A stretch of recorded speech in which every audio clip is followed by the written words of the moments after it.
मसीत सरे सा मत मुर्शिद का परखन सा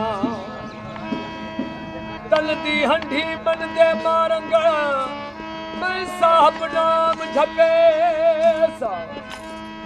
ओ जल दीन नबी दा गुम थी सी सचल पिछे कलमा रास करे सा कलमो पढ़ात काफर चा गिरान अपनी खेड़ जादे राह रसूल जी ओ ताले पाया न पैर ओ जे मन मा कढा मेर तू हुजूर हासिल ना किए